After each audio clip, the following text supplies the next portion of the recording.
예수를 믿는 사람이라면 예수님께서 인류를 구속하기 위해서 십자가에 죽으시고 사흘 만에 부활하셔서 제자들 앞에 나오셨다는 사실을 다 알고 있습니다. 하지만 구속 사역을 완수한 예수님이 왜 곧바로 승천하지 않으시고 왜 죽음에서 부활하셔서 사람들 앞에 나타나신 의미가 무엇일까는 잘 모르는 것 같습니다. 물론 오늘 살펴볼 대속주일은 부활절은 아닙니다. 그러나 대속주일에 이스라엘 백성들의 죄가 용서받았듯이 예수님께서 십자가를 지심으로 인류의 모든 죄가 사한다는 의미에서는 바로 연관되어 있는 것이죠. 그래서 오늘은 예수님께서 왜 부활하셔서 사람들에게 나타나셨는가를 대속주일을 통해서 살펴보고 또한 부활의 의미를 살펴보면서 함께 은혜를 나누고자 합니다. 첫째로 대속주일과 부활에 대해서 살펴보겠습니다. 내기를 보면 가장 중요하고 주목해야 할 말씀이 있는데 그게 내기 17장 11절 말씀입니다. 육체의 생명은 피에 있음이라. 내가 이 피를 너희에게 주어 제단에 뿌려서 너희의 생명을 위하여 속죄하게 하였나니 생명이 피에 있으므로 피가 죄를 속하느니라.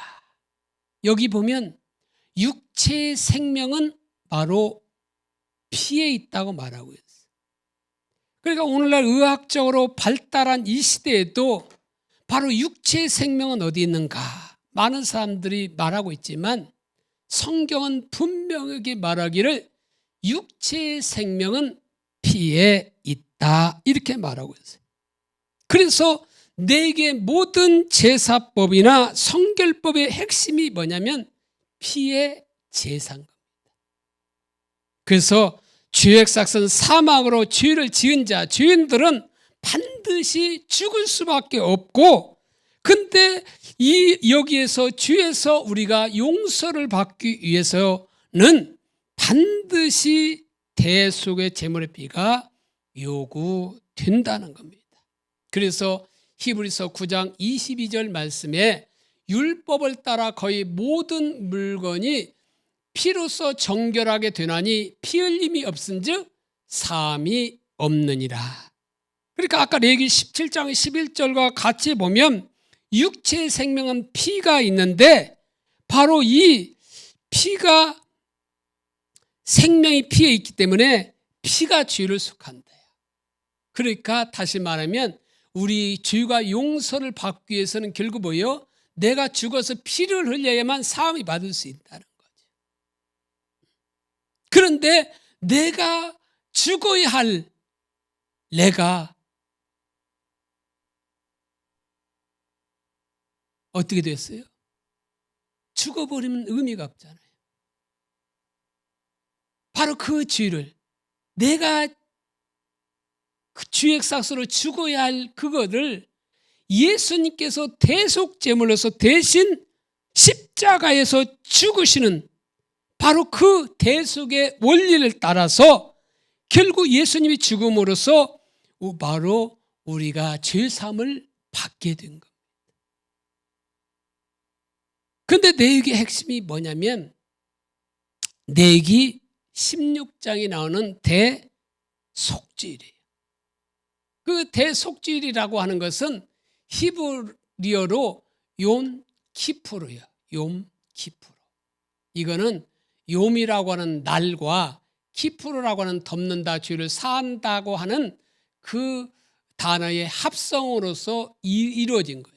그러니까 이걸 문자적으로 설명하면 죄를 사하는 날, 죄를 덮는 날 이런 뜻을 가지고 있습니다. 그래서 이스라엘 지키는 365일 중에 단 하루가 바로 대속죄일 날로서 이날은 안식일 중에서 또 안식일 날이라고 말하고, 그리고 이날은 종교력이라 하면 7월 10일에 해당되는 겁니다. 그래서 이는 이 대속죄일 날은 바로 지난해 지었던 죄를 용서받는 날이야. 그러니까 그날은 가장 거룩한 날이야. 바로 4개의 꽃에 해당될 수 있는 겁니다. 그런데 이스라엘 달력을 보면 이게 애굽에서 태양신을 섬겼잖아요. 그러니까 애굽에서는 이 양력을 이렇게 사용하게 되었어요. 우리가 쓰는 양력, 그 달력을 말하는 거죠. 그래서 출애굽이 약 3월에서 4월쯤에 시작되는데 그때가 종교력으로 따지면 1월에 해당됩니다. 그리고 가나안 땅에서는 농사를 짓다 보니까 음력을 사용하게 돼요. 그래서 이스라엘이 들어가니까 결국 달력이 몇 개가 되냐면 3개가 됩니다. 열왕기상에 잘 나와 있습니다. 그래서 종교력으로 7월에 해당되는 때가 양력으로는 9월에서 10월이고 민간력으로는 1월에 해당이 됩니다. 1월에. 이렇게 해서 이스라엘은 종교력, 양력, 민간력이 있어요. 그러니까 우리 양력과 그들의 이스라엘에는 양력이 다른 거죠. 신년 자체가 다른 것을 보게 됩니다. 그래서 이스라엘의 시작은 언제가 되냐면 이스라엘의 한 해의 시작은 종교력 7월 1일에 시작이 돼요. 7월 1일. 그래서 그 7월 1일을 우리는 뭐라고 하냐면 나팔절이라고 하는데 민간력으로 하면 1월 1일이에요. 그러니까 7월 1일이 종교력 7월 1일이 민간력으로는 1월 1일이라는 거예요. 그때가 신년이라는 거예요. 그래서 그때는 1일 매월 1일을 우리는 뭐요? 1일 드리는 예배를 월삭 예배라고 하잖아요. 1일 월삭이에요. 그러니까 월삭 때는 나팔을 2번 부는데 7월 1일에 한해서는 3번 부릅니다. 왜냐하면 이때가 한 해가 시작된다는 의미로 해서 바로 3번을 이렇게 울리게 되는 거예요. 구분하고 있는 거죠. 보통 월삭과는 구분하고 있어서 한 해를 시작한다고 해서 3번 알리게 되는데 이때부터 이스라엘 백성들이 바로 하는 일이 있어요. 그게 뭐냐? 그때부터 그날부터 서로 용서를 구하고 용서하는 시간을 가져요. 우리도 그러면 좋겠어요. 신년이 이게 딱 시작되면 이렇게 지난 한 해 동안 잘못된 것을 용서를 구하고 용서하는 시간을 가졌으면 좋겠어요. 바로 이스라엘 백성들이 그러고 있어요. 신년이 시작되면 그때부터 바로 그들은 용서를 구하고 용서하는 시간을 갖습니다. 언제까지? 그 대속죄일인 7월 10일까지 바로 대속죄를 준비하기 위해서 바로 그들은 용서를 구하고 용서하는 시간을 갖고 있다는 거죠.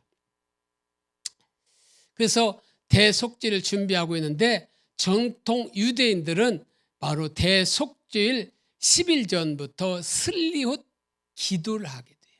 그러니까 결국 뭐냐면 나팔절부터 결국 그들은 뭐예요? 슬리옷 기도를 한다는 거예요. 한마디로 우리말로 하면 회개 기도를 한다는 거예요. 계속 지난 한 해를 바라보면서 내가 무엇을 잘못했는지, 무슨 잘못된 그 어떤 선언을 했고 잘못된 약속을 했고 그런 것들을 바로 회개하는 기도예요. 다른 사람에 대해 잘못된 행위된 것도 하나님에 대해 잘못된 것도 이런 것에 대해서 바로 회개 기도하는 그것이 바로 슬리옷 기도인 거죠. 그래서 그들은 매일 밤 자정에 통고예배에서 10만 명 이상이 모여서 회개 기도도 한다고 합니다. 그래서 오늘날은 크파로 속죄 예식을 해요. 크파롯이라고 하는 것은 속죄라는 뜻인데 크파롯 속죄 예식을 하게 되는데 이때 하는 것이 뭐냐면 산닭, 살아있는 닭을 이게 머리 위에, 이제 휴게할 사람들 머리 위에 이렇게 돌리는 거예요. 3번을 이렇게 돌리면서 바로 그 사람의 죄를 이렇게 정가시키고 그 속죄 기도문을 이렇게 그들이 읽는데요. 그 내용이 뭐냐면 이 닭이 나의 모든 일을 대신 지고 죽고 나는 신의 은총 속에 평안히 살리라. 이렇게 속죄 기도문을 이은 후에 바로 그 닭목을 이렇게 자르게 됩니다. 그래서 이 그림을 보면 이게 저 닭을 이렇게 했잖아요. 닭 2마리를 잡고 또 그것도 부족한지 죄를 많이 졌는가 옆에서 또 한 마리를 해서 이게 3마리를 가지고 이렇게 어떻게 돌리고 있는 모습입니다. 3번 이렇게 돌린다. 그리고 그 7월 10일 7월 10일이 뭐냐면 아까 말했듯이 대속죄일, 종교력 7월 10일입니다. 그러니까 우리가 종교력인지 아니면 민간력인지, 보통 이제 성경에서 민간력 안 나오겠죠. 아니면 그 양력인지 이렇게 우리가 잘 구분할 필요가 있어요. 종교력 7월 10일이 대속죄일이에요. 그러니까 이거는 아까 말했듯이 지난해 욤 키푸르로서 올해 보니까 10월 5일이더라고. 양력 10월 5일이 종교력 7월 10일이에요. 욤 키푸르라고 써 있어요. 그래서 그날은 현재 회당에서는 5번을 예배를 드린대요. 그래서 오전 중에는 콜 니드로 기도를 하는데 이게 뭐냐면 지난해 알지 못하고 지었던 잘못된 서약들을 없애줄 것을 기도하는 이것이 바로 콜 니드로 기도를 오전 중에 하고, 그리고 오후에는 요나서를 읽어서 회개를 다시 상기시키는 그 일을 한다고 합니다. 그래서 이렇게 모여서 이렇게 회당에 모여서 이렇게 회개기도 하고 요나서를 이렇게 읽는 그런 것을 보는데 위에 이렇게 모자를 쓰잖아요. 근데 여자들은 쓰지 않아요. 저 보면 그 아이 하나 있는데 그냥 어깨에다 딱 목에다 딱 놓고도 하는, 어떻게 보면 그건 또 그런 자유도 있는 것 같아요. 그걸 보고 또 하는 그런 것을 보게 되는데, 그날은 대속죄일 말은 자동차 운행을 안 해요. 그거는 유대인뿐만 아니라 이방인도 할 수 없어요. 경찰차나 앰뷸런스만 운행하지 모든 고속도로 모시고 운행할 수가 없어요. 그래서 이날은 아이들이 하루 종일 이 고속도로에서도 자전거 탈 수 있는 날이에요. 마음 놓고 도로에서 자전거 탈 수 있는 날이 이는 대속죄일 날인 겁니다. 어린이날이 어찌 보면 그날이. 그래서 그거에서 이제 5일이 지나면 바로 초막절이 시작이 되어 있어요. 그래서 종교를 7월 15일부터 21일까지 일주일간을 초막절로 지냅니다. 이 초막절은 다른 말로 장막절이라고 하는데 이 7일간에다가 1일을 명절 끝이라고 말하고 있어요. 그래서 8일간 세요. 그래서 명절 끝날에 서서 외쳐 가라사대 너희 목마른 자 다 내게로 오라, 이렇게 그 말이 있잖아요. 이 명절 끝이 7일 끝나고 그 다음 날 하루를 말하는 거예요. 그래서 초막절은 이렇게 8일간을 이렇게 지낸다. 그런데 이 초막절은 출애굽 당시 40년 광야 생활하는 동안 지켜주신 하나님의 은혜를 기념하는 절기예요. 그 광야 생활을 지켜주신 그 하나님의 은혜. 그게 사실 광야가 쉽지 않잖아요. 그런데 그 광야를 하나님께서 낮에는 구름 기둥, 밤에는 불 기둥으로 그들을 지켜주신 그 은혜를 생각하면서, 또한 먹고 싶을 때 만나도 주시고 고기 먹고 싶다 매출하기도 주시고 물이 없을 때 생수도 주시고 이런 여러 가지 옷도 헤어지지 않는 그런 하나님의 은혜를 기념하는 절기가 이 초막절인데, 이 초막절에는 먼저 초막을 이렇게 세웁니다. 그래서 일주일 동안 거기서 온 가족이 거기서 거하게 되는 거죠. 그러면서 그 자녀들에게 그 산 교훈을 시키는 거죠. 왜 이렇게 하냐고 이제 물으면 이제 출애굽 당시 40년 광야 동안 하나님께 지키는 은혜 감사해서 우리가 지키는 거다. 이렇게 하는 거지. 그래서 이 절기 동안에 노동이 금지되어 있어요. 그리고 하나님께 감사하는, 그러니까 이때가 뭐냐면 추수 끝나고 그 곡식을 저장해요. 저장해 놓고 그 추수 감사절의 의미가 있어요. 그래서 하나님께 감사드리는 성격이라고 해서 수장절이라고도 이렇게 말하기도 하는 겁니다. 그래서 이렇게 건물에 있는 데는 건물에도 이렇게 그 초막을 이렇게 짓고 거기서 지내게 되죠. 저거는 좀 좋은 편이죠. 또 아니면 땅에서도 했지만 대표적으로 하나만 이렇게 그림을 올리게 됩니다. 그래서 결국 대속죄일은 어떤 날이냐면 대제사장이 지성소에 들어가는 유일한 날이기도 해요. 그러니까 1년에 3번 들어가게 돼 있어요. 그런데 단 1년에 한 번이라고 이게 말하는 이유는 뭐냐면 히브리서 때문에 그래요. 히브리서. 단번에 들어가셨다고 이것 때문에 한 번이라고 생각하는데 그 들어가는 것은 3번 들어가요.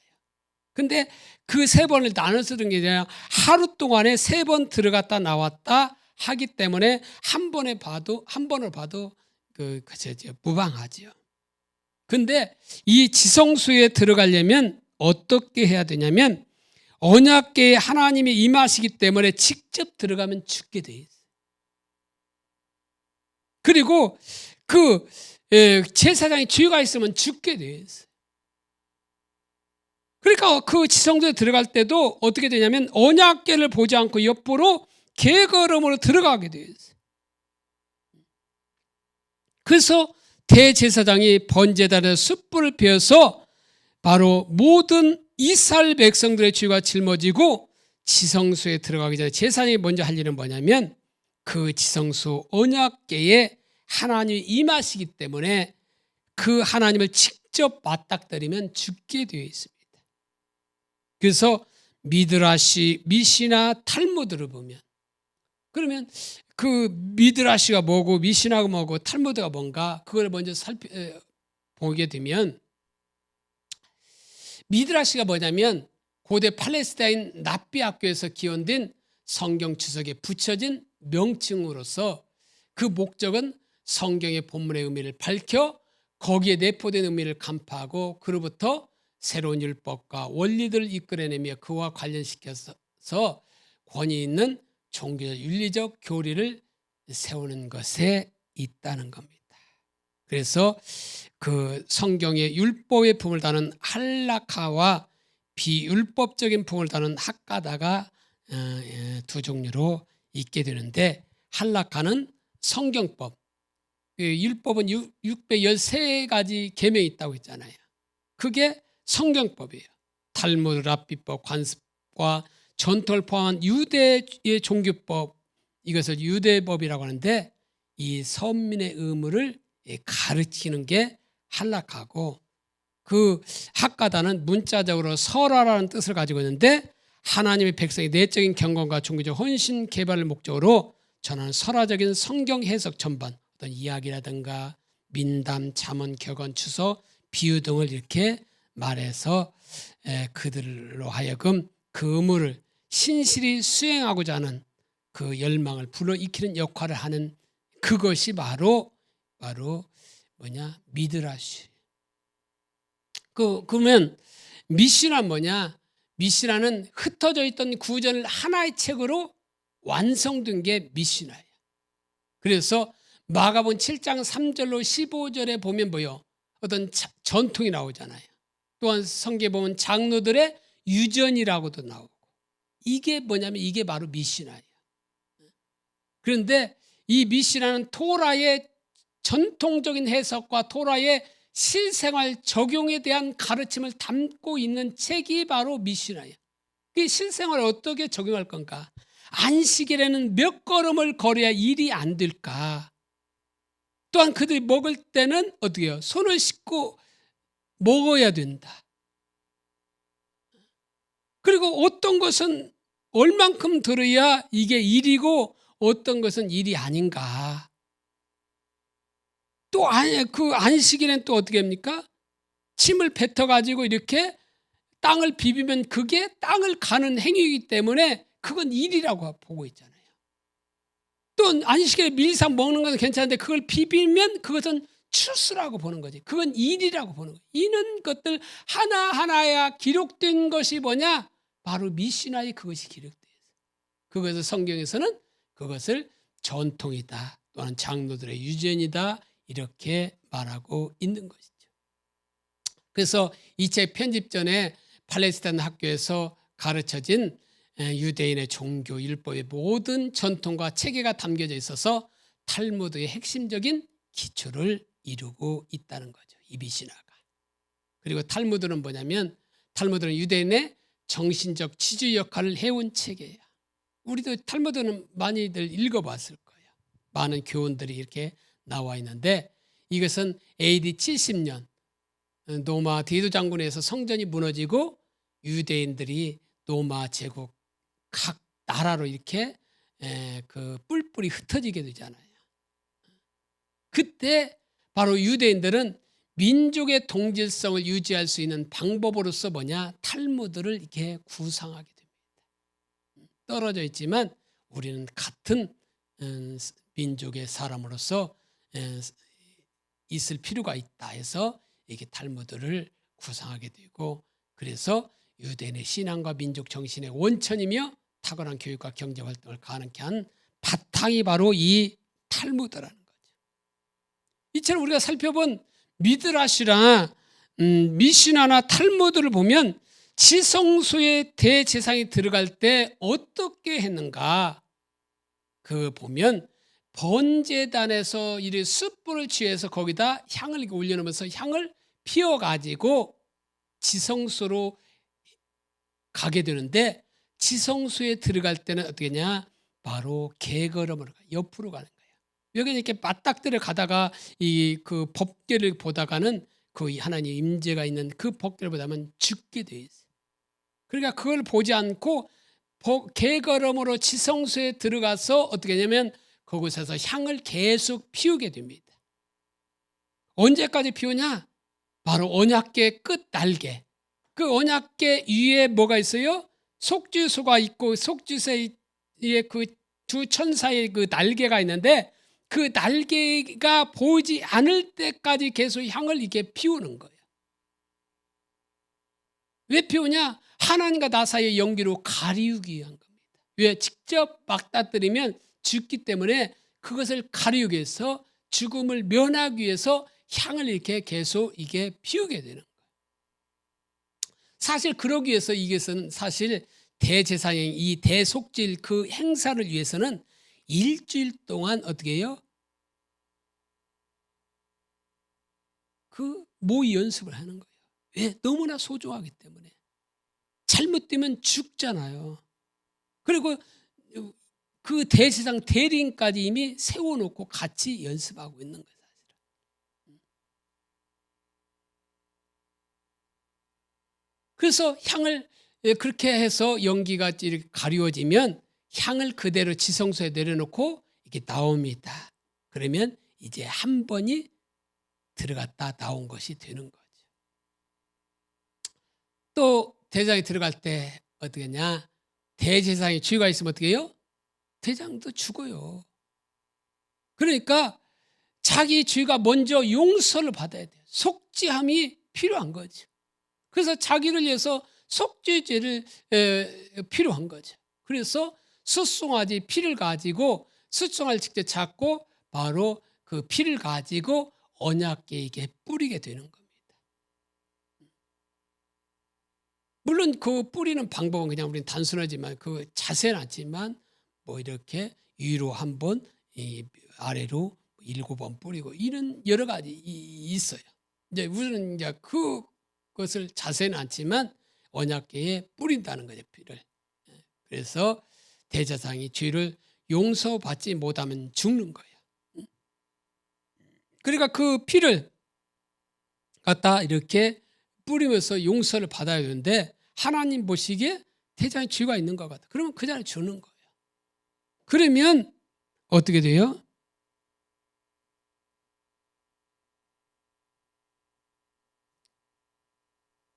그러니까 죽으면 그 쥐가 용서받지 못한 거죠. 그러니까 대제사장은 뭐요? 살아서 들어가서 반드시 살아서 나와야 돼요.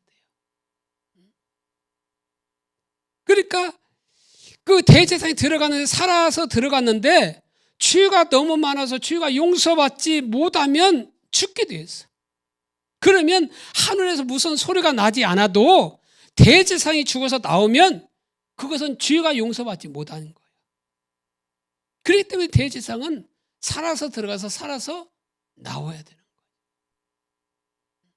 이게 바로 그래서 2번 한 거예요. 그런데 한국 성도들은 이게 뭐예요? 대제사장이 방울을 들고 들어간다 이렇게 말하고 있어요. 그래서 딸랑딸랑 한다. 근데 그 방울은 그 제사장 복에 있는 거예요.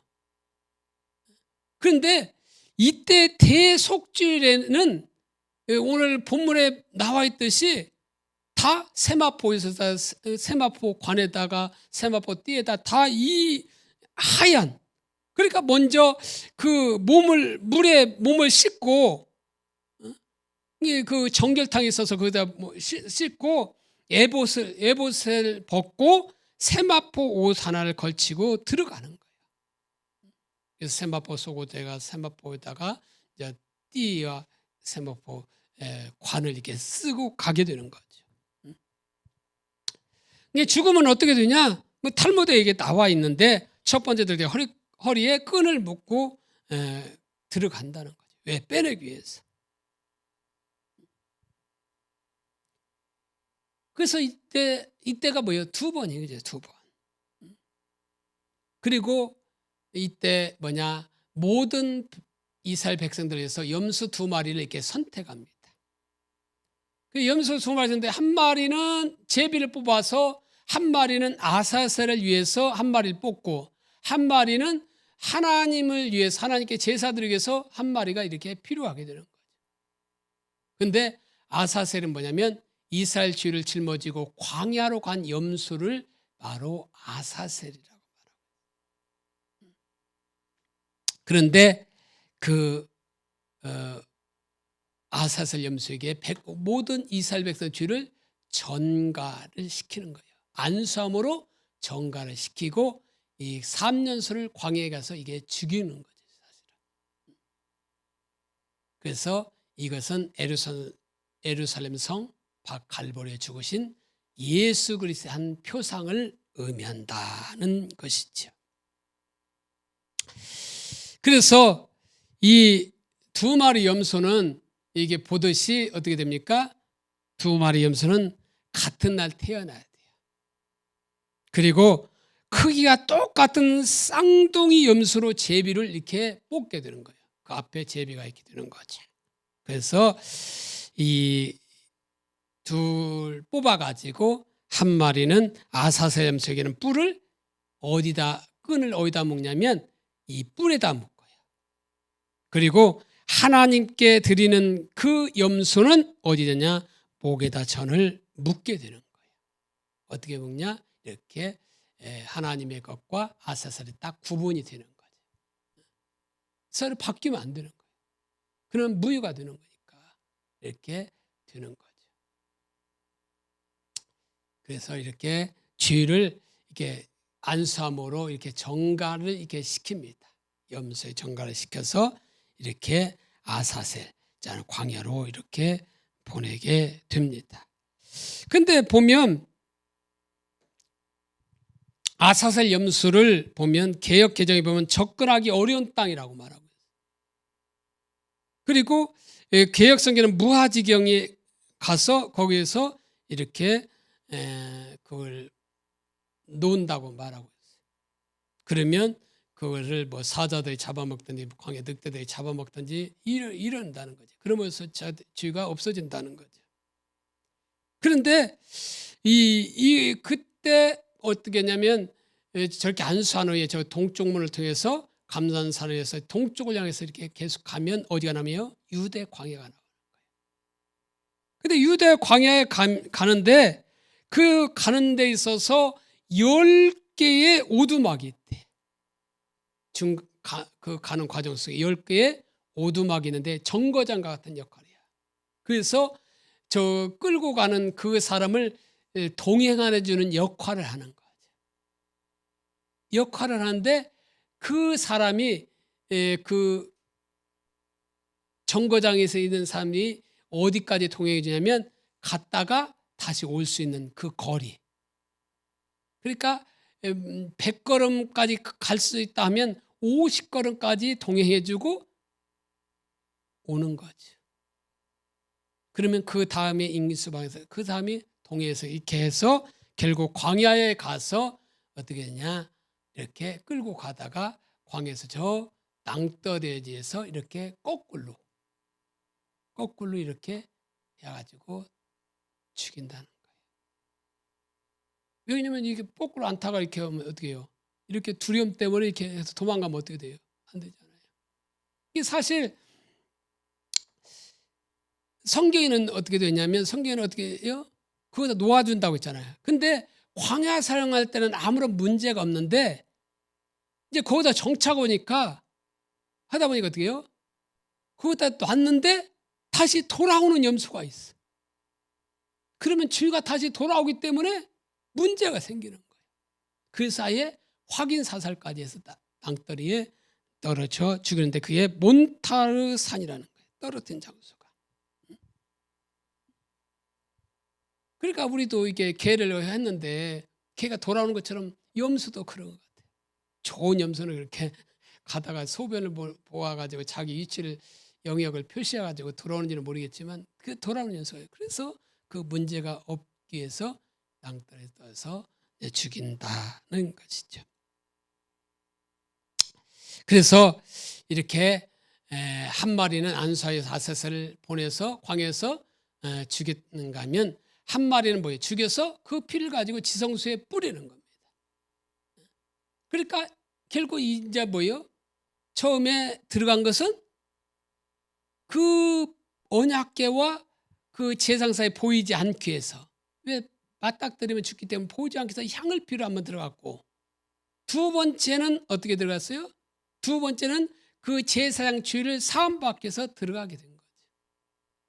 그 마지막 세 번째는 이스라엘 백성의 주의를 속죄하기 위해서 지금 들어가는 그 과정. 3번 들어가죠. 3번이 들어가지만 이게 하나의 의식이기 때문에 한 번을 봐도 무방하다 이런 것이죠. 그래서 문헌에 의하면 그 이스라엘 백성들은 뭐 제사장이 뭐 향을 피울 때나 숫송아지 죽일 때는 관심도 없다는 거예요. 왜? 자기와는 상관이 없다는 것이. 제사장이 죽든지 말든지 자기와는 상관이 없다는 거예요. 그러니까 거기에는 관심이 없다는 거예요. 그런데 정작 언제냐면 제사장이 염소를 잡았다더라 이런 소리가 들려오면 다 그곳에 이렇게 모인다는 겁니다. 그래서 대제사장이 염소의 피를 가지고 지성소에서 가서 피를 뿌리게 되는데, 지성소에 피를 뿌리게 되는데 이때 하나님이 바라보면서 이스라엘 백성들이 너무 죄가 많이 지었어. 그러면 어떻게 해요? 제사장은 죽게 되어 있다는 거예요. 그러니까 제사장의 그 죄와 이스라엘 백성들의 죄를 동격으로 보고 있는 거예요. 그러니까 그 제물 드릴 때도 이스라엘 백성들이 드리는 그 제물이나 대제사장 드리는 제물 똑같아요. 그래서 똑같이 보고 있는 거예요. 그러니까 대제사장이 이스라엘 백성의 죄를 사하기 위해서 그 피를 들어가지고 들어가는데 죽어서 나오면 어떻게 되냐면 하늘에서 무슨 소리가 나오지 않아도 이스라엘 백성들의 죄는 용서받은 거예요? 용서받지 않은 거예요? 용서받지 않은 거예요. 죽어서 나오면. 그렇기 때문에 대제사장은 자기 죄를 이해할 때도 그렇지만 이스라엘 백성들 죄를 위해서 이 피를 가지고 들어갔을 때도 반드시 살아서 나와야 돼요. 죽어서 살아서 나오지 않고 죽어서 나오면 이스라엘 백성들의 죄는 용서받지 못하는 거예요. 그러면 어떻게 해야 돼요? 다른 제사장에서 다시 해야 되겠죠. 그러니까 아까 대제사장 죽을 때는 뭐 향을 피울 때나 수송을 죽일 때는 관심이 없었지만 대제사장이 염소를 잡고 그 피를 가지고 들어갔을 때는 다 모여서 그들의 모든 초점은 어디에 있었냐면 바로 그 대제사장이 살아서 나오는가 거기에 온통 관심이 있는 거예요. 그래서 보통 문헌에 의하면 30분 정도 바로 지성소에 있게 된대요.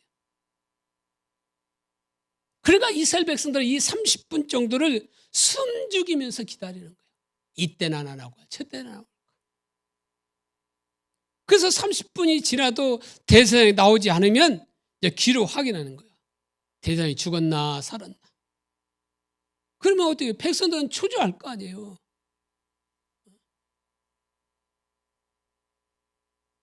그러니까 그때 안 나오면 어떻게 되겠어요? 30분 지나도 안 나오면 1분이 아니라 1시간 같이 여기 있을 거예요. 그러니까 그들은 지금 어디냐? 그 휘장에 있는 그 휘장에 있는 그 밑에 이게 발에 주목할 거예요. 이제나 저제나 나올까. 그래서 그렇게 지났는데 한 46분 정도에서 딱 제상 발이 보이면서 휘장이 열면서 나오면 이스라엘 백성들 어떻게 했어요? 와 하면서 온통 환호할 거 아니에요. 왜? 지난 1년 동안 죄가 다 어떻게 돼요? 사함받은 거예요. 사실은 사함받기보다는 유보된 거죠. 사실은. 언제까지? 예수님 오실 때까지 유보된 거죠. 그러니까 정말로 그들은 그 제사장의 발이 보이는 순간 어떻게 해요? 자기들 죄에 사함받았다고 그런 기쁨은 없을 거예요. 그래서 이것은 바로 예수 그리스도가 대제사장이 되셔서 그를 믿는 모든 사람들의 죄를 끌어안고 하나님의 지성소에 들어가신 거예요. 그래서 인간 대제사장은 죄인이기 때문에 하나님과 자기 사이를 연기로 가렸어요. 그 향연기로 가렸어요. 그러나 예수님은 하나님 자신이기 때문에 바로 자신을 연기로 가릴 필요가 없는 거죠. 또한 예수님 인간 대제사장은 죄인이기 때문에 모든 사람들의 죄를 짊어지기 전에 자기 죄를 먼저 대속해야 돼요. 그 죄를 용서를 받아야 돼요. 근데 예수님은 하나님 자신이기 때문에 자기를 위해서 제사 드릴 필요도 없어요. 그래서 히브리서 9장 12절에 보니까 염소와 송아지 피로 하지 아니하고 오직 자기의 피로 영원한 속죄를 위해서 단번에 성소에 들어가셨나이다. 그러니까 바로 구약에서는 계속 대속죄를 염소와 송아지 피로서 어떻게 해요? 계속 속죄를 해야 돼요. 1년에 한 번씩. 물론 그 매일매일 삶 속에서도 하지만 그러나 지난 그 1년 동안의 모든 이스라엘 백성 죄를 위해서는 염소를 잡고 또한 송아지 피로서 제사장의 그 죄를 이게 속죄를 받게 되는. 그랬는데 예수님은 염소와 송아지 피로 하지 아니하고 단번에 자기가 그 제물이 되어서 속죄 제물이 되어서 성소에 단번에 들어가시게 되는 거죠. 근데 여기서 단번에라고 하는 말은 한 번에라는 표현이 아니라 바로 예수님은 하나님이라는 표현이에요.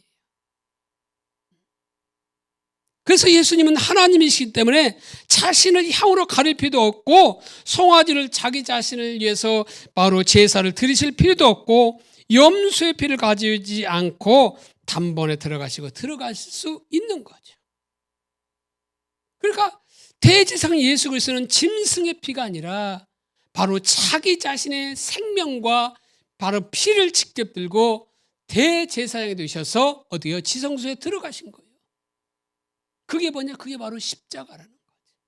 그러니까 예수님께서 모든 사람들의 죄를 짊어지시고 대제사장이 되셔서 자신의 피를 십자가에 죽으신다로 다음 곧바로 승천하시면 안 되는 거예요. 반드시 한 가지 일가 필요해요. 왜? 율법을 완성시키기 위해서는 한 가지가 반드시 필요한데 그게 뭐냐? 대속죄일날 이스라엘 백성들의 죄가 용서되었다고 하는 선언이 무엇이에요? 무슨 행동을 통해서 이스라엘 백성들의 죄가 용서받았다고 선언되었어요? 대제사장이 살아서 나오는 거예요. 살아서 나오면 하늘에서 무슨 소리가 나지 않아도 이스라엘 백성들의 죄가 용서받았다고 하는 선언이 되는 거예요. 그렇기 때문에 십자가에 죽으시던 예수님께서 반드시 부활하시면 돼요. 곧바로 승천하시면 안 돼요. 그래서 부활하셔서 예수님이 바로 살아나셨다고 하는 그것이 바로 뭐냐? 그것이 그래서 사람들이 나타나신 이유가 뭐냐? 너희 모든 죄가 다 사함을 받았다는 그 대우주적인 선언인 거예요. 그게. 그래서 예수님은 바로 승천하지 않으시고 바로 부활의 몸으로 살아나셔서 많은 사람들에게 이렇게 보여주신 거예요. 그러니까 하늘에서 소리가 나서 내가 너희들의 예수를 통해서 너희들의 죄를 사했느니라 이렇게 말하지 않아도 예수님이 부활하신 몸을 그들에게 보여주심으로써 바로 우리 인류의 모든 죄가 다 사함을 받았다고 하는 바로 우주적인 선언이 거기에 담겨져 있다는 거예요. 그러니까 그게 바로 부활절이에요. 그래서 부활절은 계란을 나눠주는 정도가 아니라 그냥 기뻐하는 정도가 아니라 1년 동안 많은 사람들이 제사를 드릴 수 있었고 제사를 드리는데도 또 죄를 지었어요. 근데 이 대속죄에는 바로 지난해 지었던 모든 죄를 단번에 용서를 받았어요. 그래서 가장 중요한 날이에요. 바로 그때 이스라엘 백성들이 기다린 것이 중에 하나는 뭐냐면 휘장, 성막 휘장의 가장 아래쪽만 주시해서 본 거죠. 왜? 대제사장의 발이 나오는가? 이제나 저제나 학수고대하면서 그것만 기다리고 있는 거지. 그런데 그 발이 보이면서 휘장이 열고 나왔을 때 그 가슴 벅참은 인류 말로 표현할 수 없는 거지. 환호성이 대단할 거야. 뭐 대단히 뭐냐 모자 있는 것도 모자도 던지고 뭐 난리 났을지도 모르겠어요. 그날이 대속죄래요. 그게 부활의 의미인 겁니다. 그래서 예수님은 율법을 폐하려는 것이 아니라 완성시키려 왔다고 했어요. 그러니까 만일 예수 그리스도께서 죽으시고 바로 승천하셨다면 이방인들은 이런 율법을 모르기 때문에 믿었을지는 모르지만 유대인들은 믿지 않았을 거예요. 왜? 율법을 알거든요. 그래서 예수님은 율법을 동떨어진 것이 아니라 율법을 완성시키기 위해서 결국 뭐요? 부활하셔야만 한 거예요. 그래서 로마서 4장 25절도 예수는 우리가 범죄한 것 때문에 내줌이 되고 또한 우리를 의롭다 하시기 위해서 살아나셨느니라. 그러니까 결국 우리 범죄 때문에 바로 지성소에서 자기가 친히 속죄제물을 되어서 내어주신 거예요. 그리고 우리를 위해서 의롭다 하시기 위해서 우리 죄 용서의 우주적 선언을 위해서 다시 살아났다고 말하고 있어요. 그래서 고린도전서 15장 17절에 그리스도께서 다시 살아나신 일이 없으면 너의 믿음도 헛되고 너희가 여전히 죄 가운데 있을 것이요. 그리스도가 다시 살아나신 일이 없다고 한다면, 바로 그냥 승천해 버리셨다면 우리 믿는 것도 헛되었다는 거예요. 여전히 우리는 뭐요? 죄가 용서받지 않았다고 하는 것이에요. 그래서 예수님이 부활하셔야만 하는 이유가 여기에 있는 거죠. 그래서 예수님이 십자가에 죽으셨는데 불구하고 우리의 구원은 십자가에서 시작이 되고 부활에서 완성되는 겁니다. 그래서 십자가가 그만큼 중요한 거예요. 그래서 예수 그리스도의 부활하심으로 말미암아 하늘에서 무슨 소리가 들리지 않아도 예수님을 그리스도로 믿는 모든 사람들의 죄가 용서받았다는 내 귀만이 아니라 온 우주적인 선포인 거야. 왜? 누구도 변개하지 못하도록, 누구도 고소하지 못하도록, 이것을 이해하도록 내기 16장이 나오는 겁니다. 그러니까 이 우주전 선을 함으로 말미암아 사단도 이것을 부인할 수 없는 거예요. 사단도 이걸 고소할 수 없는 거예요. 그러니까 사단이 우리를 와서 고소한다 하더라도 사단은 나는 물러가. 너는 나와 상관이 없어. 이미 예수님께 나의 죄를 다 짊어지고 가셨어. 이렇게 우리는 당당히 이 예수님의 부활을 통해서 주장할 수 있는 겁니다. 그러니까 내기 16장은 내게 꽃이라고 했어요. 그러니까 부활은 인류에게 주는 참으로 기쁜 소식인 것을 바로 보여주고 있는 거예요. 그러니까 이것을 통해서 부활절에 그냥 달걀 나나 정도의 기쁨이 아니라니까요. 이라는 어찌 보면 잔치 중에 잔치를 해야 할 날일 수도 있는 거예요.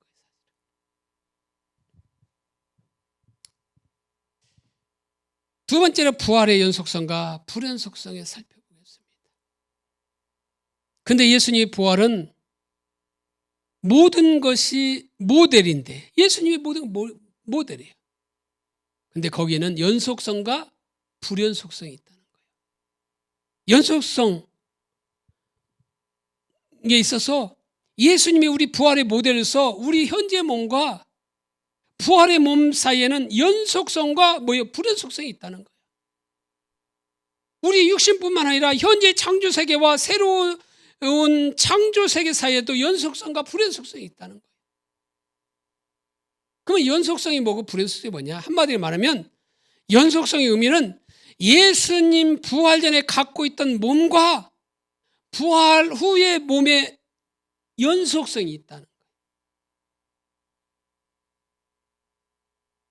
또 불연속성은 뭐냐면 예수님의 부활 전의 몸과 부활의 몸은 근본적으로 다른 것이 있다는 거죠. 창조세계도 마찬가지예요. 예수님이 부활 전에 그 창조된 창세 1장의 그 창조 세계와 예수님이 부활 후에 나타난 새로운 창조 시대에는 연속성이 있고 또 불연속성도 있음을 보여주고 있는 거죠. 그러면 작은 첫 번째로 우리 현재의 몸과 부활의 몸 사이 연속성에 대해서 살펴보면 이것을 예수님이 부활해서 볼 수 있어요. 예수님의 부활은 우리의 부활과 하나님의 새 창조의 첫 열매요, 시작이요, 보증이라고 말하고 있어요. 우리가 정확하게 예수님과 같은 성격으로 부활할 것이기 때문에 그렇다는 거예요. 그래서 성경은 예수님의 부활을 첫 열매라고 표현하고 있잖아요. 아까 찬송가에서도 부활의 첫 열매라고 말하고 있죠. 그래서 고린도전서 15장 20절에 보면 그러나 이제 그리스도께서 죽은 자 가운데서 다시 살아나사 잠자는 자들의 첫 열매가 되셨도다 이렇게 말하고 있어요.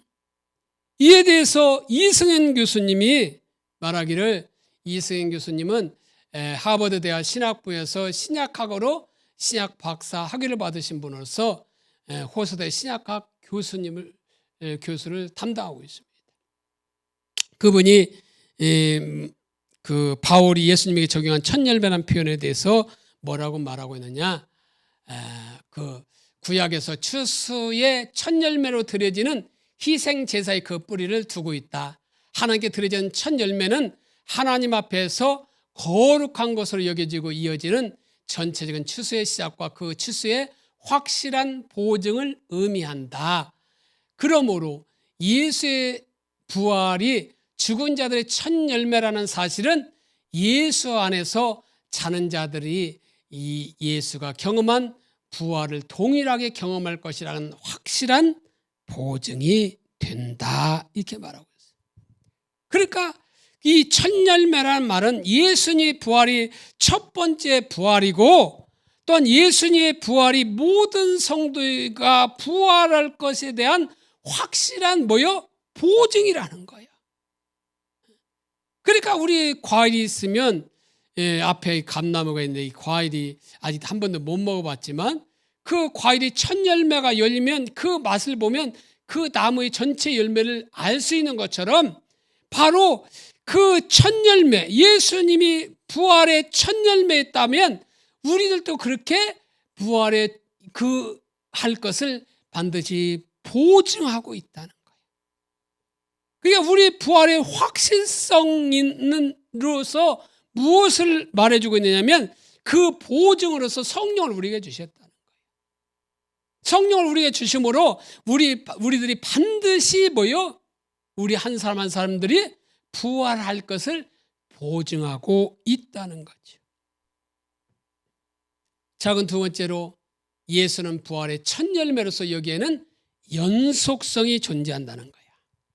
그러니까 예수님의 부활은 보니까 무덤이 비어 있었어요. 그래서 예수님 부활의 핵심적 증거가 바로 무덤이 비어 있다는 데요. 그래서 요한복음 20장 3절에 7절에 보면 베드로가 그 다른 제자와 나가서 무덤으로 갈새. 다른 제자가 누구예요? 요한을 말하는 거예요. 둘이 같이 다름질하더니 그 다른 제자가 베드로보다 더 빨리 달려가서 먼저 무덤에 이르러.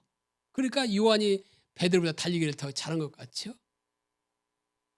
구부러진 세마포 놓인 것을 보았더니 들어가지는 아니하였더니 시몬 베드로는 따라와서 무덤에 들어가서 보니 세마포가 놓여 있었고 또 머리에 쌌던 수건은 세마포와 함께 놓이지 않고 딴 곳에 쌌던 대로 놓여 있더라.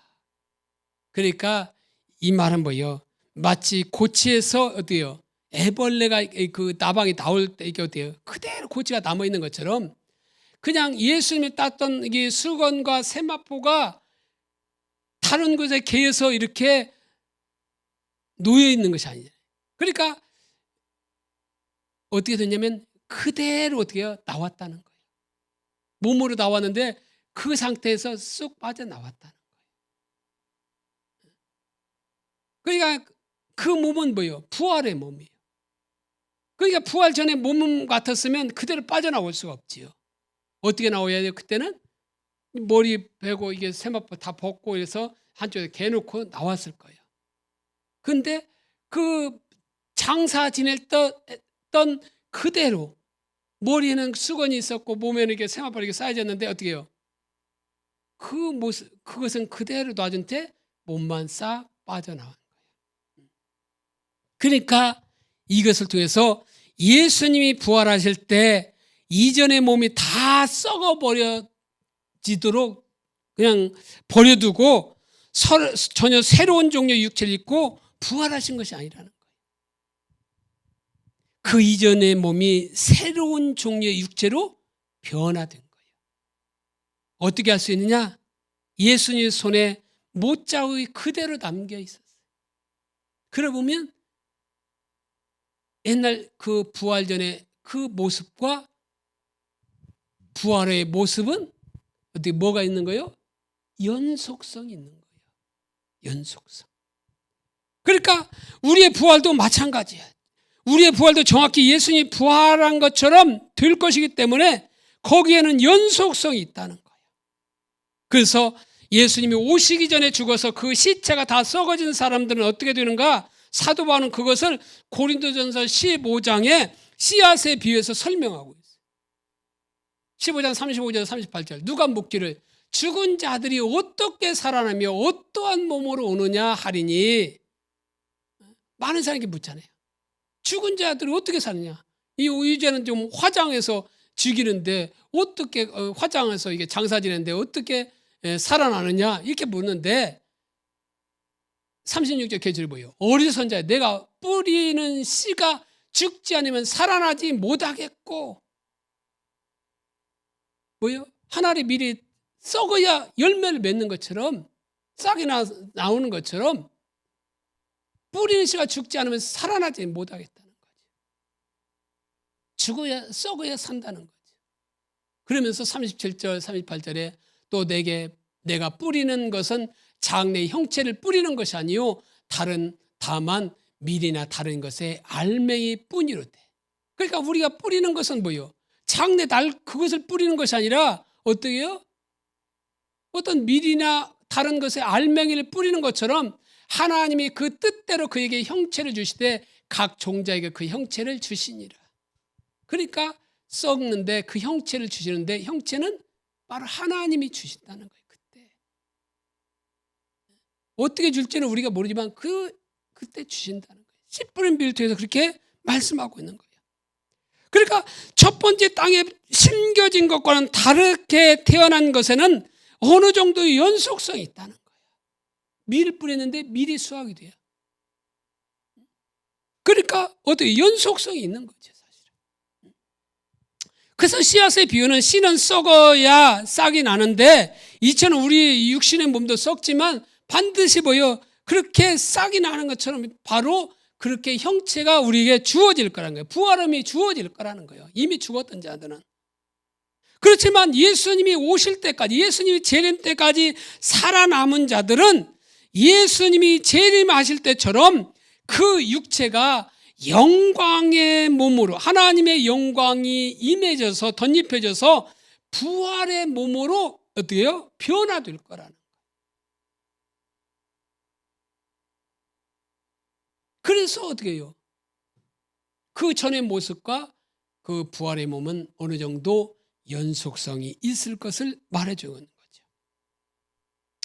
자, 그럼 세 번째 보면 우리 현재의 몸과 부활의 몸 사이의 불연속성을 살펴봅니다. 예수님의 경우를 보아도 부활 전에 예수님의 몸과 부활 후에 예수님 몸엔 연속성도 존재했지만 어떻게 해요? 불연속성이 더 컸어요. 그러니까 불연속성이 크다는 말은 뭐냐? 지금 육체와는 근본적으로 다른 육체라는 거예요. 그러니까 예수님이 부활하셨다는 것은 그냥 죽었다가 다시 몸이 살아난 것이 아니라, 그게 예수님이 십자가 돌아가실 때 어떻게 해요? 무덤이 열리며 죽은 자가 살아났다고 했잖아요. 그들의 몸은 부활의 몸이 아니에요. 다시 살아난 거예요. 이전의 몸이 그대로 살아난 거예요. 근데 예수님 부활은 이전의 몸이 그대로 살아난 것이 아니라는 거예요. 그리고 누가 말했던 것처럼 그저 영으로 살아난 것도 더더욱 아니라는 거예요. 근데 예수님 분명히 육신을 입고 부활하셨어요. 그런데 그 몸은 부활 전의 육신의 몸과는 전혀 다른 몸이에요. 그러니까 어떻게 알 수 있냐? 아까 말했듯이 그 손에는 어떻게 해요? 손이라든가 옆구리에 창자국이 있었잖아요. 손에는 못자국이 있었고. 도마가 의심하잖아요. 내가 내 손을 그 몸에 넣기 전에는 내가 믿지 못하겠다 하니까 예수님이 보여주겠다 하잖아요. 이것을 통해서 연속성이 있음을 보여줘요. 그런데 육신, 그 부활 전에 그 육신과는 전혀 다른 육신이 있었다는 거예요. 그러니까 말하고 만져볼 수 있고 같이 식사하는 육체는 연속성을 가지고 있는데 동시에 문이 잠겨져 있어. 문이 잠겨져 있는데 예수님이 이렇게 들어오셨어요. 벽을 통과하시고 들어오셨어요. 그리고 이내 또 떠나가셨어요. 근데 또 어떤 때는 알아볼 수 있었는데 또 어떤 때는 알아보지 못해요. 육체예요. 엠마오로 가는 제자들은 예수님을 민지를 알지 못한 거죠. 근데 그 육체는 또 무엇보다도 썩지 않을 육체였어요. 이처럼 연속성도 있지만 불연속성을 가지고 있었다는 거죠. 그래서 고린도전서 15장에 보면 현재 육체와 부활의 육체를 대조해서 비교하고 있어요. 그래서 15장 42절 44절에 보면 죽은 자의 부활도 그와 같으니 썩을 것으로 심고 썩지 아니할 것으로 살아나며 욕된 것으로 심고 영광스러운 것으로 다시 살아나며 약한 것으로 심고 강한 것으로 다시 살아나며 육의 몸으로 심고 신령한 몸으로 다시 살아나나니 육의 몸이 있은지 또 영의 몸도 있느니라. 여기 보면 육의 몸, 신령한 몸 혹은 영의 몸, 이게 육과 영을 대조하는 말이 아니라 현재의 몸과 부활의 몸을 그렇게 대조하고 설명하고 있는 거예요. 그러니까 예수님이 이러한 육신을 입으시고 부활하셨고 우리도 그렇게 부활할 것이라는 거예요. 이처럼 우리의 현재의 몸과 부활의 몸 사이는 연속성과 불연속성이 같이 존재하고 있는데 비연속적인 새로움을 네 쌍의 대조를 통해서 묘사하고 있는데 부활전의 몸은 어떤 몸이에요? 썩을 것인데 썩을 몸인데 부활의 몸은 썩지 아니할 몸이라는 거예요. 그리고 부활전의 몸은 욕된 것이라고 말하고 있는데 부활의 몸은 영광스러운 몸이라고 말하고. 그리고 부활전은 약한 몸, 약한 면인데 부활에는 강한 거, 능력 있는 몸이라는 거죠. 그리고 부활전에는 육적인 것, 자연적인 것다면 또한 부활의 몸은 영적인 것이라고 이렇게 대조해서 설명하고 있습니다. 이처럼 뭐요? 불연속성을 가지고 있다는 거죠. 자, 네 번째는 현재 창조 세계와 새로운 창조 세계 사이의 연속성과 불연속성이 있다는 거죠. 그러니까 예수님께서 십자가와 부활을 통해서 이루어진 그 구원은 단순히 인간 영혼 구원을 위한 것이 아니라는 거예요. 단순히 인간 구원만을 생각하잖아요. 우리는. 근데 인간 구원만을 위한 것이 아니에요. 그래서 요한복음 3장 16절에도 하나님이 세상을 이처럼 사랑하사 독생자를 주셨으니 이는 저를 믿는 자마다 멸망치 않고 영생을 얻게 하려 하심이라. 하나님이 이처럼 세상을 사랑하사 독생자를 주셨으니 세상을 사랑하사 독생자를 주셨다고 말하고 있어요. 예수 믿는 자만 사랑하사 독생자를 주셨다고 말하지 않았어요. 그러니까 세상을 사랑하사 독생자를 주셨다는 말은 결국 뭐예요? 인간의 영혼뿐만 아니라 하나님께서 창조하신 모든 창조 세계도 구속하시기 위한 거였다는 거예요. 바로 성경은 이것을 분명하게 어떻게 해요? 보여주고 있어요. 그래서 예수님이 다시 오실 때 새하늘과 새 땅이 창조될 것을 명확하게 말하고 있잖아요. 요한계시록 21장에 보면.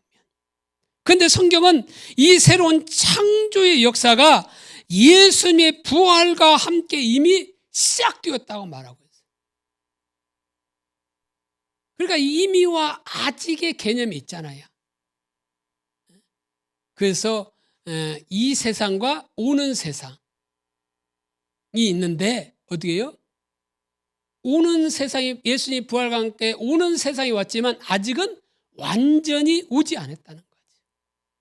맛보기로 왔지만 완전한 것이 아니라는 거죠. 이런 것처럼 예수님의 그 부활과 함께 새 창조의 능력이 시작되지만 아직은 완전한 새로운 창조는 이루어지지 않았다는 거죠. 그걸 보여주고 있는 거죠. 그러니까 우리의 부활과 마찬가지로 거기에는 정확하게 현재의 창조 세계와 새로운 창조 세계 사이의 연속성과 불연속성이 있다는 사실을 보여주고 있는 거죠. 그래서 새 창조의 역사만 하더라도 그 모델이 정확하게 예수님의 부활이고 그 창조의 원동력도 예수님의 부활이기 때문에 정확하게 우리의 몸과 부활과 마찬가지로 창조의 세계도 그렇다는 거예요.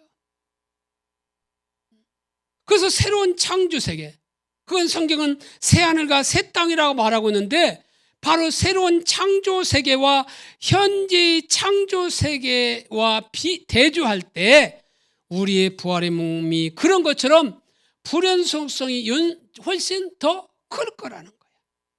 그리고 그것은 우리가 그날에 하나님의 성령의 역사로 부활의 몸을 입고 부활할 것처럼 이 창조 세계도 하나님의 성령의 역사로 하나님의 영광으로 옷 입혀진 새로운 창조 세계로 변화될 거라는 거예요. 그래서 거기에는 뭐예요? 눈물과 곡하는 것이나 애통하는 것이 앓는 것이 없는, 어떤 불의와 죄와 타락과 부조와 끼어진 관계가 없는 그런 불연속성이 있을 거라는 거예요. 문제는 뭐예요? 그렇게 창조되되 새로운 현재 창조 세계가 불타 없어지고 서로 전혀 새로운 창조 세계가 만들어지는 게 아니라는 거예요. 그러니까 우리 예수님 부활의 몸도 예수님의 그 부활전의 몸을 썩어버려도 만들어지고 새로운 몸으로 부활한 것이 아닌 것처럼 우리가 부활할 때 몸도 그냥 썩어지려 놔두고 새로운 몸으로 부활하는 것이 아니라 영광의 몸으로 부활하는 것처럼, 덧입혀지는 것처럼 이 현재의 창조 세계도 불타 없어지고 새로운 창조 세계가 만들어지는 게 아니고 우리의 몸의 부활까지 정확하게 바로 어떻게 해요? 거기에서 하나님의 영광이 덧입혀지는 새로운 창조 세계가 바로 만들어질 거라는 거지. 그러면 세 번째로 연속성은 무엇을 의미하는가? 하나님의 새 창조의 세계와 현재의 창조 세계 사이에도 불연속성, 연속성이 크다고 아까 말했잖아요. 근데 그 세계는 예수님의 부활처럼 하나님의 영광을 옷 입혀진 새로운 창조 세계가 될 것이라는 거예요. 그리고 예수님께서 재림 시 하나님께서 그렇게 근본적으로 새롭게 하실 거라는 거예요. 그런데 그 두 세계 사이에는 연속성도 존재할 거라는 거예요. 그러니까 현지의 창조 세계, 창세기 1장에서 창조한 이 현 창조 세계와 예수님 부활 후에 시작된 새로운 창조 세계에는 연속성이 존재한다는 말이 무슨 말이냐? 이 땅에서 주님 안에서 성령 안에서 따라 행한 소중한 그 일들이 새로운 창조 세계에서도 바로 남게 될 거라는 거예요. 그래서 우리가 하는 일이 소중함이 있다는 거예요. 그래서 일터 사역 책을 누가 썼냐면 폴 스티븐스 박사님이 쓰셨어요. 이게 폴 스티븐스 박사님은 일터 사역 부분에서 세계적인 권위자입니다. 그리고 밴쿠버의 니젠저 칼리지 일터 사역 인스티튜트, 이 번역하면 기관이라고 하겠죠. 일터 사역 기관의 명예 교수로 이렇게 사역하고 계신 분이신데 그분이 고린도전서 13장 13절에 근거해서 그런즉 믿음, 소망, 사랑 이 세 가지는 항상 있을 것인데 그 중에 제일은 사랑이라. 이것을 가지고 일터 사역책 23쪽에 보면 바울이 고린도전서 3장 10절 15절과 13장 13절에서 분명히 밝히듯 영구히 남는 것은 우리의 삶과 동떨어진 믿음, 소망, 사랑이라는 순수 미덕이 아니라 믿음과 소망과 사랑 안에서 수행된 일이다.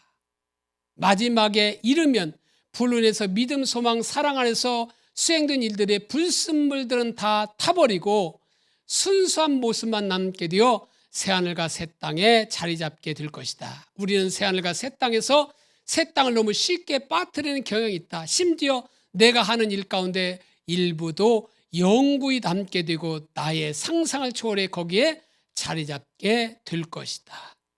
내가 만든 삽목 베란다, 내가 가르친 반, 사업계획, 책 2억 권, 내가 작성한 한두 편의 설교, 손자들 위해 만든 보트, 내 특기인 특별한 팬케이크 등도 그러할 것이다. 이런 것은 뭐요? 영구히 남을 거라는 거예요.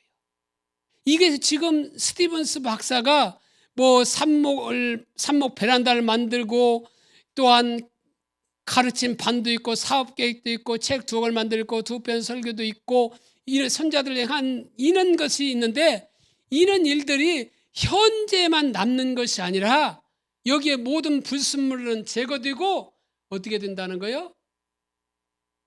그것이 순전한 모습은 영원히 새하늘과 새 땅, 새 창조 세계에서도 영원히 남게 될 거라는 거예요. 그러니까 이 말을 다시 말하면 성부가 생명나무 순복음 생명나무 교회 가서 그 줌을 위해서 이렇게 하는 방송 시스템을 이렇게 만들어진 그것도 어떤 그 불순물들은 다 불타없지만 순전한 그 모습은 다 어디요? 새 창조의 세계에서 남게 될 거라는 거예요. 그러니까 김영하 사모가 또한 어떻게요? 유치원에서 그 어린아이들 한 그 모습도 불순물은 다 제고 순수한 모습은 다 어떻게요? 새 안에서 남게 될 거라는 거예요. 그러면서 계속해서 49쪽에서 뭐라고 말하느냐? 기업 활동도 주의가 정화된 상태로 영구히 남아 새하늘과 새 땅에서 자기 자리를 차지하게 될 것이다. 무슨 일이 영구히 남느냐 하는 것은 아주 중요한 문제다. 교회는 전통적으로 오직 영과 관련된 일만 남다고 가르쳐 왔다.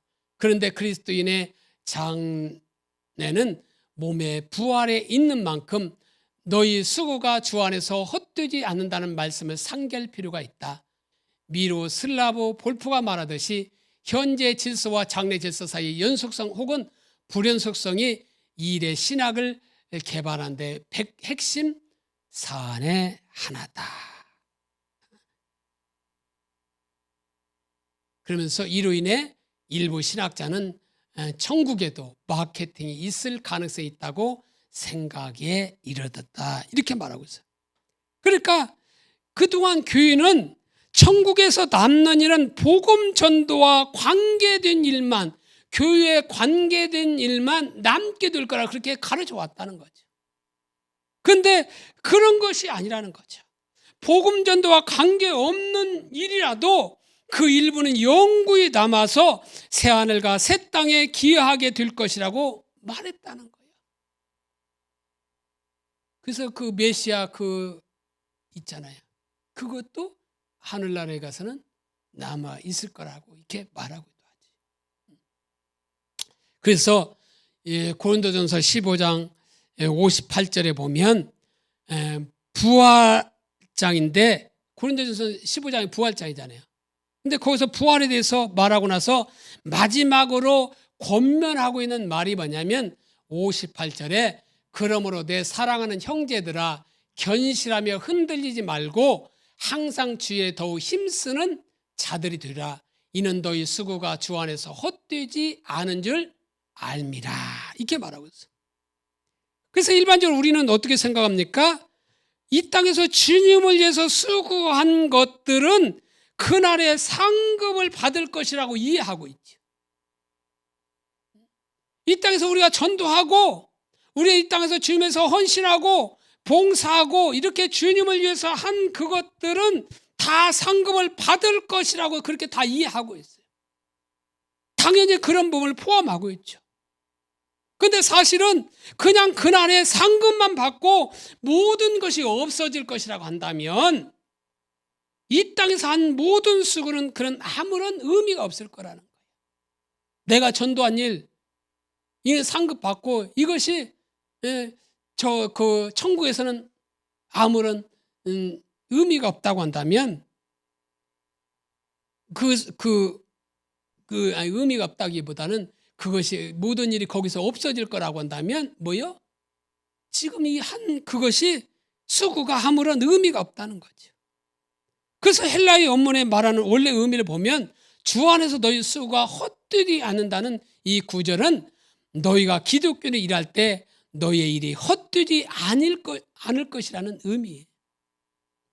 심지어 주님께서는 너희의 일이 쓸모없는 것이 되지 않도록 확실히 하실 것이라는 의미라는 거죠. 그런데 이 구절을 보면 주님 안에서 성령의 인도를 따라 하는 모든 소중한 일들이 헛되지 않을 것이라는 의미예요. 그런데 여기서 주의 일이 무엇이냐는 거예요. 우리 흔히 교회에서 가르치는 것처럼 그것이 소위 교회 일이고 교회와 관련된 일이고 복음 전하는 일과 같은 일은 당연히 포함되어 있어요. 그러나 성경은 바울 서신을 보더라도 그렇지 않은 것을 보게 돼요. 꼭 교회와 관련된 복음에 관련된 일만은 아닌 것을 보여주고 있어요. 그래서 고린도서 3장 22절로 25절에 보면 종들아 모든 일에 육신의 상전들에게 순종하되, 그러니까 이 고린도서 3장 22절로 25절은 지금 누구에게 하고 있는 말이냐면 종들, 노예들에게 하고 있는 말이에요. 그 당시 그들에게 종들아 모든 일에 육신의 상전들에게 순종하되 사람을 기쁘게 하는 자와 같이 눈가림만 하지 말고 오직 주를 두려워하여 성실한 마음으로 하라. 무슨 일을 하든지 마음을 다하여 주께 하더라고 사람에게 하듯 하지 말라. 이는 기업의 상을 주께 받을 줄을 아나니 너희는 주 그리스도를 섬기느니라. 불의를 행하는 자는 불의의 보응을 받으리니 주는 사람을 유모로 취하심이 없느니라. 이렇게 말하고 있어요. 이게 누구한테 말한다고요? 당시 종들 노예한테 말하고 있는 거예요. 그게 그 당시 노예들이 한 일이 뭐였어요? 식사를 준비하고 농사일을 하고 마당을 쓸고 심부름 등 하는 일들이 종들이 하는 일이었어요. 그러니까 지금 오늘날 말하면 뭐 일터에서 하는 일이고 가정에서 하는 일이죠. 근데 그들에게 뭐라고 말하고 있어요? 그렇게 하되 주를 두려워하여 성실한 마음을 하라고 했어요. 이 말은 뭐예요? 주를 경외함으로 성실한 마음을 안 하는 거예요. 그러면서 주께 하듯 하라 이렇게 말하고 있어요. 그게 상전들에서 하는 그 일, 노예 보고 상전들 하는 그 일을 보면서 주께 하듯 하라는 거예요. 그리고 그것이 바로 주님을 섬기는 일이라는 거예요. 그리고 그 일에 뭐요? 상급이 있을 것을 말하고 있어요. 근데 불의한 자는 불의의 봉을 받을 것이라고 말하고 있어요. 바로 이러한 성경적 이해를 가지고 당연히 고린도전서 15장 58절을 이해해야 되는 거예요. 그러면 주를 위해서 주 안에 사는 모든 일, 우리 성도로 사는 모든 일, 그것은 주 안에서 성령의 인도를 따라 하는 모든 일들은 톰 나이트 박사나 많은 학자들이 말한 것처럼 이 땅에서 예수님 안에서 성령 인도 따라 행하는 소중한 일들이 바로 새로운 창조 세계에 남아 있을 것이라는 거예요. 이게 종들이 그냥 그 상전들을 위해서 그저 그것이 경외함으로 하라는 거예요. 어떤 밥을 짓고 그냥 식사 준비하고 농사일하고 그냥 심부름하고 그 일이 바로 뭐요? 주께 하듯 하라는 거예요. 그러면 뭐요? 기업의 상이 주어지게 된다는 거예요. 복음 전하는 일이 아니라 그런 일을 했는데 바로 기업의 상이 주어진다고 말하고 있어요. 이것이 결국 부활의 요점은 죽는다고 해서 육체적인 삶이 가치 없는 것이 아니라는 거예요. 하나님이 그 죽은 육체를 새로운 생명으로 부활시키실 것인데 현재 우리가 육체가 가지고 있는 일이 중요한 이유는 뭐냐면 하나님이 지금 이 육체를 위해서 위대한 미래를 준비하고 계시기 때문이라는 거죠. 그리고 반드시 이러한 사실이 고린도 6장에서처럼 윤리에 적용한다면 하나님의 백성이 받은 다양한 소명에도 당연히 적용될 거라는 거예요. 그러니까 우리가 그림을 그리는 일도, 설교하는 일도, 또한 유치원 교사를 하는 일도, 기도하는 일도, 가르치는 일도, 또한 병원에서 하는 일이든, 또한 어떤 다른 교회 가서 이게 도움이 필요한 자에게 이렇게 도움을 주는 그런 일이든, 이웃을 사랑하는 일이든, 현재 우리가 하는 모든 일이 하나님께서 미래에서 지속될 것이라는 거예요. 여기서 끝나고, 여기서 주님을 위해서 하는 일이 끝나고 이거 상급받고 모든 것이 끝나는 것이 아니라 이것이 새로운 창조 세계에서도 바로 지속될 거라는 거예요. 이런 연속성이 있을 거라는 거죠. 그러니까 우리가 하는 그러한 일들이 결국 하나님 나라를 세우는 일이 되기 때문에 그래요. 그러니까 여기서 하는 일이 다 불타 없어지고 천국에서는 새롭게 시작하는 그것이 아니라 여기에서 하는 그 일이 그 불순물들은 다 제거되고 순수한 것은 하늘나라에서도 계속 지속될 거라는 거지. 그것이 뭐 자기 중심적인 것에서 나온 거라면 그는 불타 없어질 것이라지만 정말로 그렇기 때문에 우리가 하는 일은 결국 내가 하나님의 일을 한다. 그 환경 미화해서 이렇게 공원을 쓸더라도 그것이 우리는 그냥 밥벌이해서 어쩔 수 없어서 한다고 생각하는 것이 아니라 하나님의 동산의 한 부분을 내가 깨끗이 청소한다고 한다면 그것은 뭐예요? 영원히 남을 거라는 거예요. 그러니까 우리가 어떤 자세를 가지고 어떤 마음을 하느냐에 따라서 그것이 하늘나라에서도 계속 지속이 되는 거죠. 결국 여기에서 뭐예요? 결국은 일터 사역의 중요성이 있게 되는 것이고 선교적 교회의 중요성이 있게 되는 거예요. 그냥 교회에 관계될 복음 전하는 것만 중요한 것이 아니라 세상에 나가서도 그 맡겨진 그 일도 소중하다는 거예요.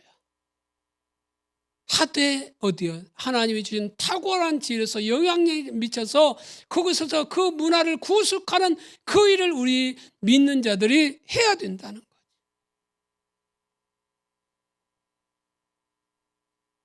그래서 우리는 이 땅에 살아가면서 해야 할 중요한 일들이 있는 겁니다. 오늘 부활 주일을 맞이해서 예수님이 왜 부활하셔야만 되는가? 승천하셔야 아니고 왜 부활하셨는가?